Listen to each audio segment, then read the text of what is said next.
Hi friends, Diwali special குயிக்கா செய்யக்கூடிய சுவையான கஸ்டர்ட் அல்வா எப்படி செய்யறதுன்னு இன்னைக்கு நான் உங்ககிட்ட ஷேர் பண்ண போறேன். Welcome to Rahana's kitchen. இந்த அல்வாக்கு கடைகளில் கிடைக்கிற கஸ்டர்ட் பவுடர் வெண்ணிலா ஃப்ளேவர் உள்ளது தாங்க நான் பயன்படுத்தி இருக்கேன். அரை கப் அளவுக்கு கஸ்டர்ட் பவுடரை பேன்ல சேர்த்து விட்டுட்டு கூடவே எந்த கப்ல நம்ம கஸ்டர்ட் பவுடர் எடுத்தோமோ அதே கப்பால 1.25 கப் அளவுக்கு சர்க்கரையை சேர்த்துக்குங்க. கொஞ்சம் இனிப்பு அதிகமா சாப்பிடுறவங்க 1.5 கப் அளவுக்கு சர்க்கரையை சேர்த்துக்குங்க. அடுத்து 2 டம்ளர் அளவுக்கு தண்ணியை சேர்த்துக்குங்க. நம்ம எடுத்துக்கிற எல்லா இன்கிரீடியன்ஸையும் ஒரே கப்ல அல்லது ஒரே டம்ளர்ல நீங்க மெஷர் பண்ணி எடுத்துக்குங்க.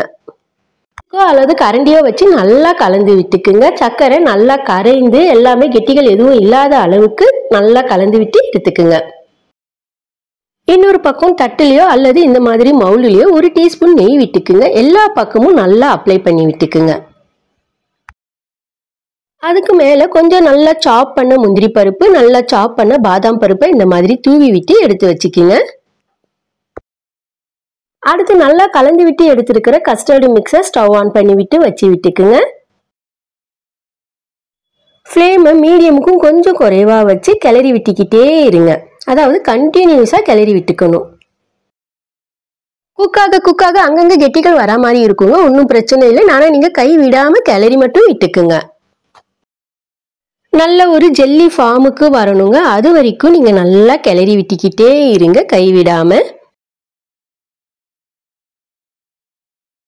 நல்ல ஒரு கண்ணாடி பதத்துக்கு அதாவது ஜெல்லி ஃபார்முக்கு வந்ததுக்கு அப்புறம் 2 டீஸ்பூன் நெய் விட்டு மறுபடியும் நல்லா கிளறி விட்டுக்குங்க.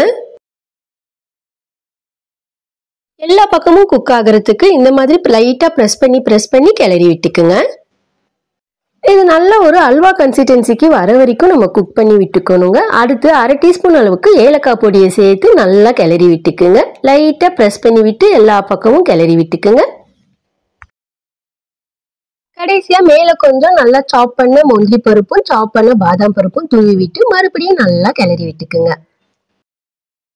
எல்லாத்தையும் ஒரு தடவை நல்லா சமமாக்கி சில நொடிகளுக்கு அப்புறம் மறுபடியும் எல்லாத்தையும் ஒன்று கலந்து விட்டு குக் பண்ணி விட்டுக்குங்க. பேன்ல ஒட்டாம நல்ல ஒரு அல்வா கன்சிஸ்டன்சிக்கு வந்துருச்சு பாருங்க. இந்த ஸ்டேஜ்ல அடுப்பை ஆஃப் பண்ணி விட்டுக்குங்க. அதை அப்படியே நம்ம ரெடி பண்ணி கிரீஸ் பண்ணி எடுத்திருக்கிற ட்ரேல மாத்தி விட்டுக்குங்க. சூடா இருக்கும் போதே நல்லா சமப்படுத்தி விட்டுக்குங்க. மேல கொஞ்சம் மறுபடியும் உடைச்ச முந்திரி பருப்பு பாதாம் பருப்புன்னு சேர்த்து விட்டுக்குங்க.